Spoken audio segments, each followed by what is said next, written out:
La question que pose le docteur de la loi, notre Seigneur, nous rend un service immense, car sa réponse vient nous libérer du secondaire et nous ordonner à l'essentiel. Pour être sauvé, pour entrer dans la vie éternelle, demande cet homme, que faut-il faire? Et Jésus de répondre, il suffit d'aimer Dieu mon Père de tout son être, et son prochain comme on s'aime soi-même. Et comme nous le constatons, aimer Dieu, cet homme voit bien ce que recouvre ce commandement. Mais aimer son prochain, c'est encore très vague à ses yeux. De qui s'agit-il? De sa famille, de ses voisins, des inconnus du monde entier? Que faut-il aimer pour plaire à Dieu? Alors, comme à son habitude, Jésus se lance dans une histoire apparemment fictionnelle, mais qui en fait d'un réalisme étonnant.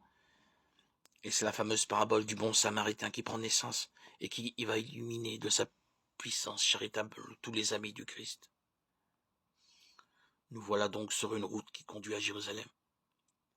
Derrière cette destination se cache évidemment la Jérusalem céleste, terre bénie, qui nous recevra après la mort, si du moins nous avons cherché à aimer le plus concrètement possible, et Dieu et nos frères.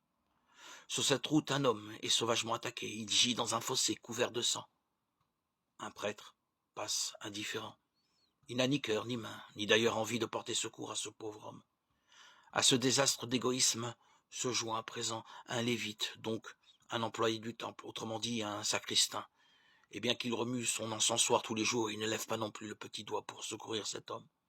Ah, c'est du joli tout ça. Par chance, un samaritain passe par là, autant dire un dissident du judaïsme, un hérétique pour la synagogue. Il n'est donc pas fréquentable, c'est un mauvais fidèle, on doit donc éviter sa présence. Et voilà que c'est lui, ce rebelle, qui va se constituer le prochain de ce pauvre homme abandonné dans son fossé et dans sa douleur. Il est saisi de pitié, précise le Christ.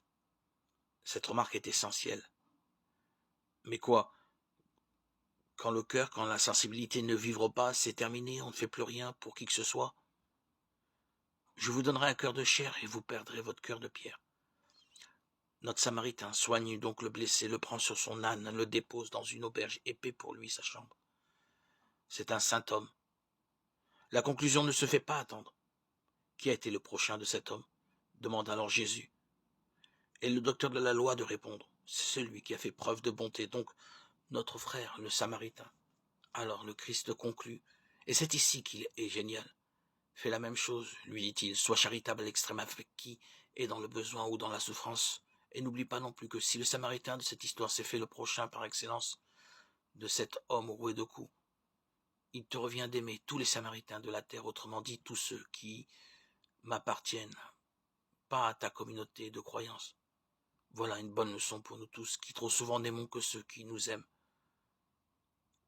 Que Dieu notre Père augmente notre charité et la déploie au-delà des frontières étroites que nous établissons volontiers en nous bénissant. Amen.